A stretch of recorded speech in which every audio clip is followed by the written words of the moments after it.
우리의 자랑스러운 영웅 이순신 장군. 과연 역사 속 그 모습 그대로의 인물일까요? 아니면 시간이 흐르며 점점 신화처럼 미화되고 과장된 상징이 되어버린 것은 아닐까요? 이순신 장군을 영웅적으로 묘사한 영화들이 개봉한 이후 이런 의문을 제기하는 목소리도 들려왔습니다. 한산대첩을 다룬 영화에서 조선 수군은 마치 신의 가호를 받은 것처럼 단 한 명의 전사도 없이 승리를 거두고 왜군은 순식간에 추풍낙엽처럼 쓰러져 나갑니다. 이런 연출을 보고 어떤 이들은 말합니다. 아무리 위대한 장군이라 해도 현실에서 그런 전투는 있을 수 없다고. 적군이 수천 명씩 죽어나가는데 아군은 단 한 명도 다치지 않는다니 이건 아무래도 좀 과하지 않느냐고 말이지요. 그 주장 일면 타당합니다. 역사란 우리가 자랑하려고 만든 꾸며낸 이야기가 아니라 있는 그대로를 받아들이고 되새겨야 할 거울이기 때문입니다. 그렇다면 질문을 다시 던져보아야겠습니다. 이순신은 과연 과장된 인물일까요? 그는 전설처럼 신비화된 허상이었을까요? 아니면 우리가 아직 다 알지 못했을 만큼 더 위대한 존재였을까요? 놀랍게도 이 질문에 대한 답은 정작 이순신 장군 본인이 먼저 남겼습니다. 난중일기 속에서 그는 전투에서의 승리를 자신의 공이 아니라 하늘이 내린 은혜라고 반복해서 기록했습니다.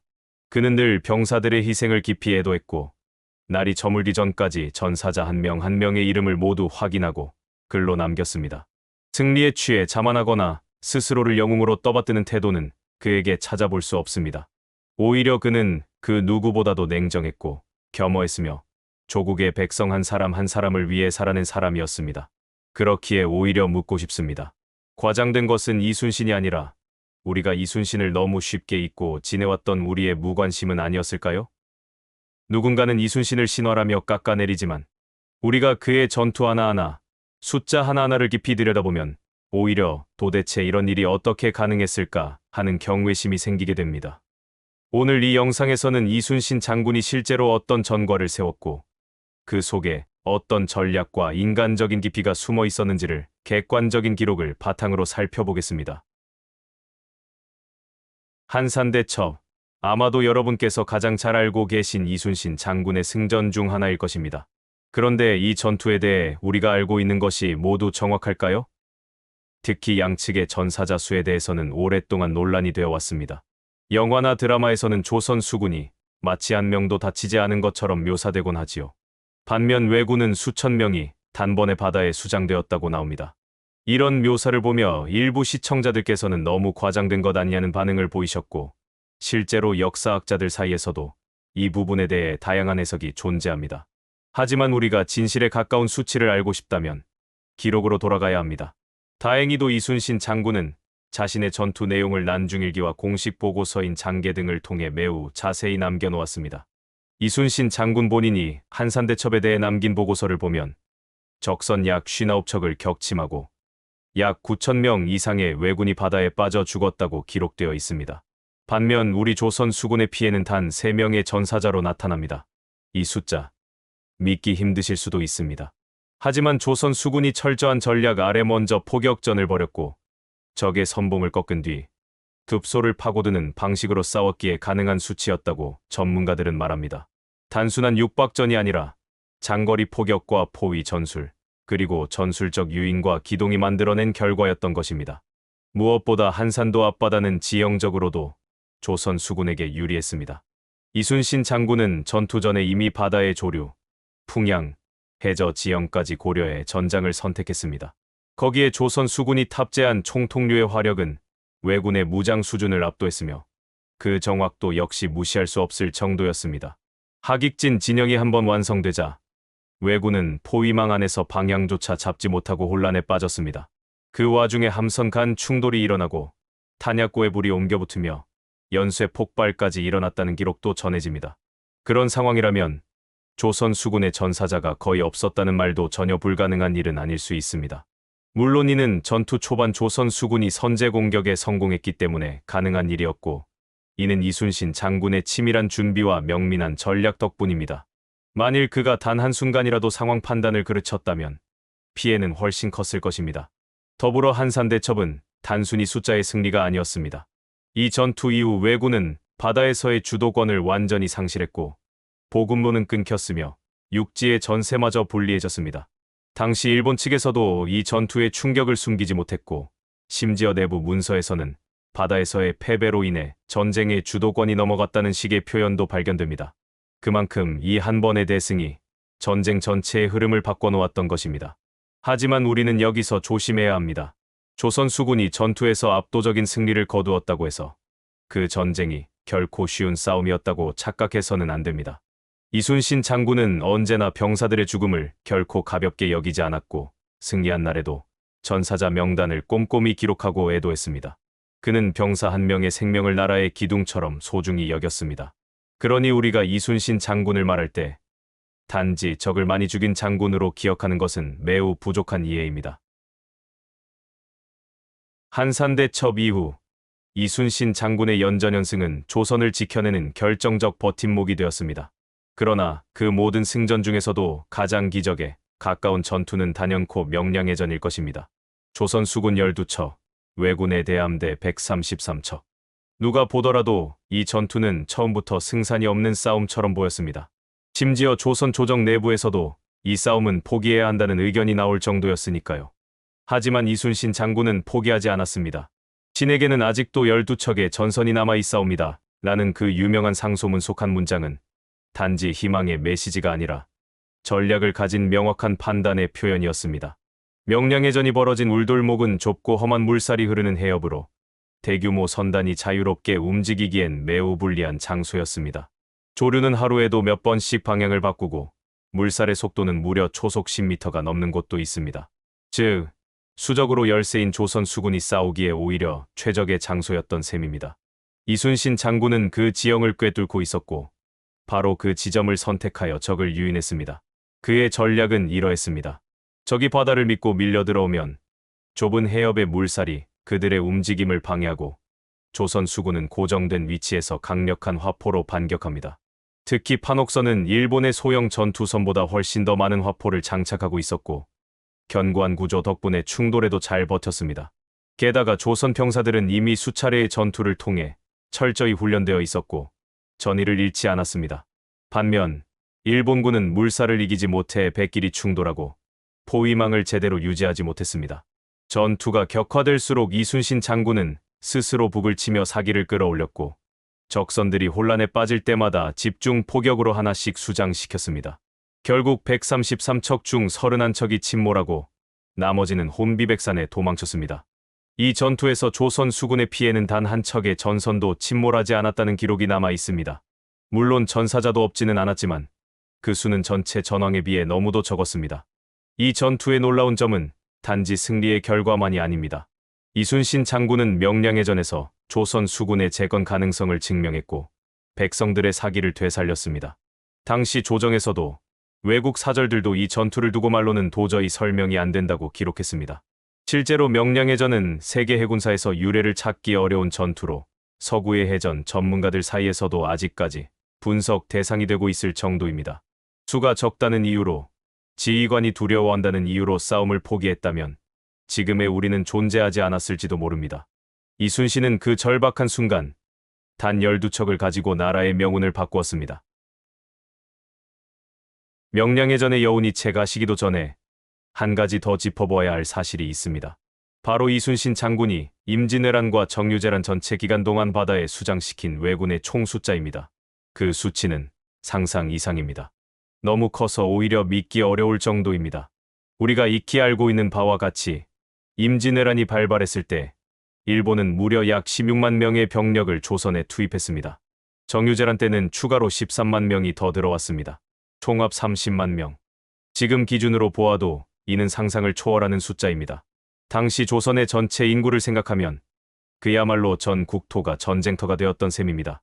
이 중에서 오직 바다에서 이순신 장군에 의해 사망한 일본군의 숫자가 얼마였는지 아십니까?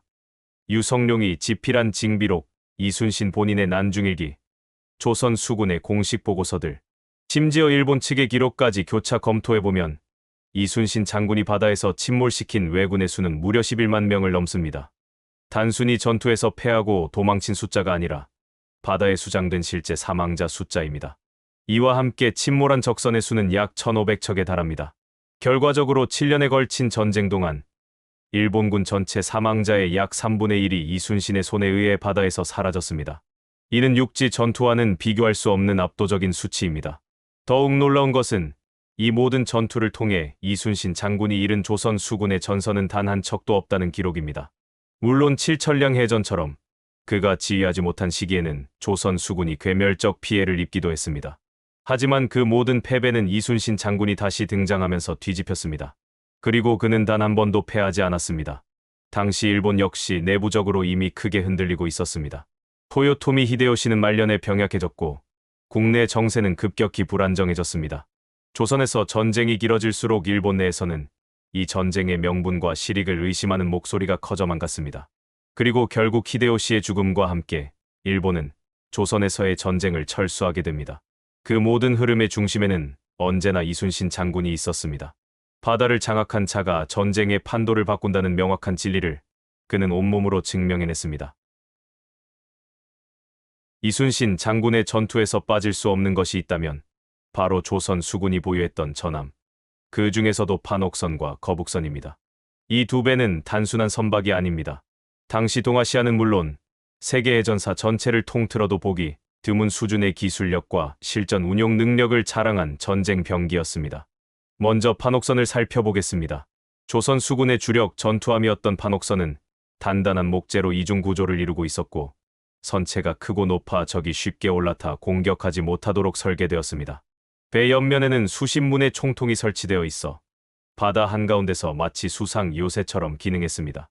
또 그 형태가 단단하고 평평한 바닥 구조를 갖추고 있어 빠르게 방향을 전환할 수 있었고 물살이 빠른 울돌목 같은 해역에서도 안정적으로 작전을 수행할 수 있었습니다. 무엇보다 판옥선의 진짜 위력은 그 기동성과 화력의 조화에 있었습니다. 일반적으로 배가 크면 느리고 작으면 빠릅니다. 그런데 판옥선은 빠르면서도 튼튼했고 무거우면서도 민첩했습니다. 이는 마치 오늘날의 전차와 같은 개념이었습니다. 적의 배가 가까이 붙기 이전에 먼저 강력한 화포로 공격을 가할 수 있었고 공격 후에는 빠르게 방향을 돌려 다른 방향의 포로 다시 적을 상대할 수 있었습니다. 요즘 말로 표현하자면 그야말로 해상에서의 시제 탱크였습니다. 그리고 거북선. 아마도 우리 민족이 가장 자랑스럽게 여기는 전함일 것입니다. 거북선은 판옥선 위에 덮개를 씌우고 그 위에 쇠못을 박아 적이 배 위로 올라오지 못하도록 만들었습니다. 배 앞머리에는 용머리 모양의 장식이 있었고 그 입에서 연막탄이나 포탄이 발사되었다는 기록도 있습니다. 적은 시야가 가려진 채로 혼란에 빠졌고 조선 수군은 그 사이를 뚫고 들어가 적진을 붕괴시켰습니다. 여기서 중요한 점은 거북선이 단지 겉모습만 특별했던 것이 아니라는 사실입니다. 내부 구조는 복층으로 이루어져 있었고 수십 명의 병사가 동시에 포를 쏠 수 있도록 설계되었습니다. 당시 일본 함선은 대부분 노로 젓는 소형 전투선이었고 목재도 약했습니다. 조선 수군이 사용한 철원이나 대포는 그러한 적선을 단 한 발에 침몰시킬 정도의 위력을 가졌습니다. 결국 이 조합은 해전에서의 절대 우위를 만들어냈습니다. 하지만 아무리 뛰어난 무기를 가지고 있어도 그것을 어떻게 운용하느냐에 따라 승패는 갈립니다. 이순신 장군은 단지 무기를 많이 가진 지휘관이 아니라 그것을 가장 효율적이고 정교하게 다룰 줄 아는 지휘관이었습니다. 그는 각 전투 전마다 적의 병력, 지형, 조류, 바람의 방향까지 모두 분석해 화포의 발사 각도와 위치를 계산했고 심지어 거리별로 다른 장약량을 미리 준비해 놓기도 했습니다. 이처럼 조선 수군의 힘은 하늘이 내려준 것도 단지 운이 좋아서도 아니었습니다. 그것은 과학과 전략, 무기와 인간이 하나가 되었을 때 만들어진 진정한 의미의 국방력이었습니다. 임진왜란 7년 동안 과연 일본군은 이순신 장군을 어떻게 바라보았을까요? 그들에게 이순신은 단지 강적이었을까요? 아니면 감히 이름을 부르기도 두려운 존재였을까요? 당시 일본군이 가장 공포에 떨었던 이름은 바로 이순신이었습니다. 육지에서 아무리 승리를 거두고 조선을 깊숙이 점령하더라도 바다에서 이순신이 건재한 이상 전쟁은 결코 끝나지 않는다는 사실을 그들은 알고 있었습니다. 실제로 일본군은 조선의 항구를 점령한 후에도 수군의 보급로를 끊지 못했고 그 결과 육상 전선에서도 지속적으로 어려움을 겪었습니다. 이 모든 것이 이순신 장군이 지키고 있었던 해상의 벽 때문이었습니다. 그런데 이순신과 가장 대조적인 존재가 하나 있습니다. 일본군 내에서 지옥의 장수라 불리며 조선 수군에 거대한 타격을 입혔다고 평가받았던 인물, 바로 하지메 사토루라는 장수입니다. 이 인물은 칠천령 해전에서 원균이 지휘하던 조선 수군을 괴멸시키며 한때 일본군 내에서 영웅으로 추앙받았습니다.